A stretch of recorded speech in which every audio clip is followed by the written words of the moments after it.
Why women don't trust male feminists. Recently, Saturday Night Live produced a skit called Girl at a Bar, where a woman sitting alone at a bar is repeatedly approached by self-proclaimed feminist men. Not gross guys trying to hit on you or anything, who make it clear, through their pussy hats and their feminist t-shirts, that they are not one of those sleazy guys at a bar. However, after successfully convincing the woman of their feminist credentials, these men use the opportunity to make a sexual advance. And when she gently rebuffs their advances, these men become angry, calling her a bitch and complaining that it's not fair. This is the woke misogynist that Nona Willis-Aronowitz wrote about. This is the self-proclaimed feminist man, who proudly attends the Women's March and reads Judith Butler and casually throws around terms like gender performativity, but who also harasses, talks over, belittles, and sexually assaults women. This is the man who prides himself on his progressive politics, who puts anti-Trump and support Orlando filters on his Facebook profile pictures, but who then calls Tomi Lahren a useless bimbo and whore on the Occupy Democrats Facebook page. This is my male co-worker at UN Watch, who is a loud feminist and well-versed in complex feminist literature, but who complained that he should be the one giving the speech about women's rights to the United Nations, not me. Because if a man is giving a speech about gender equality, then more people will pay attention. This is the self-proclaimed male feminist, who wrote an incredibly popular article in the New York Times about sexual harassment on Wall Street, and who proposed that the way to end gender inequality in the workplace is for men of status, such as hedge fund founders, to speak about women with respect, failing to realize that, by designating men as the protectors of women, he is only further reinforcing patriarchal norms.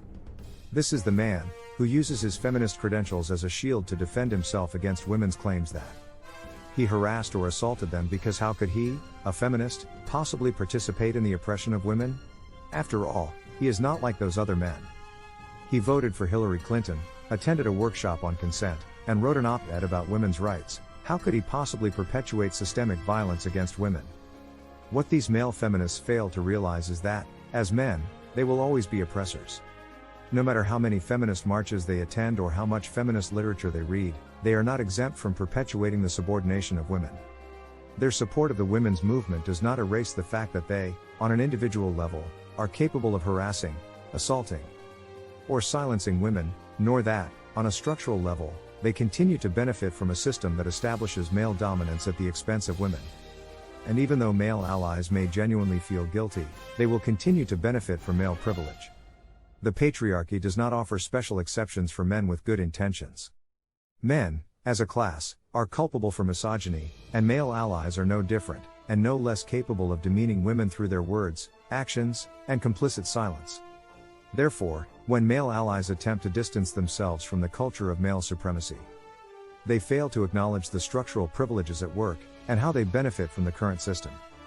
Male allies often undermine the very movement they claim to support because they fail to acknowledge the role that they themselves play in perpetuating female subordination.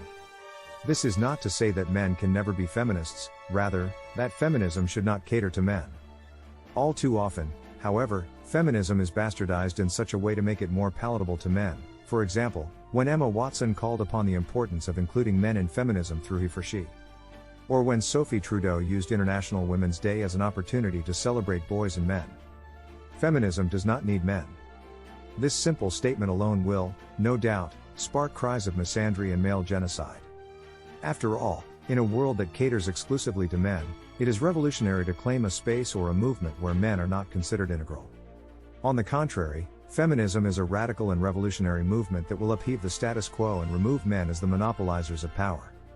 In general, people don't like to lose power, especially when they've had it for so long. Feminism is not supposed to be palatable to men, it is supposed to be threatening.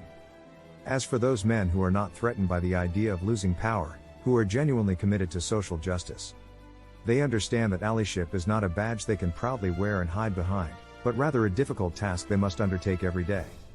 They understand that allyship entails consciously ceding space to marginalized communities, listening to women's voices, and willingly giving up the power that they and their ancestors have enjoyed for centuries. I have faith that some men can, in time, become helpful, never integral, allies to women in their fight for liberation. But until then, beware the male feminist.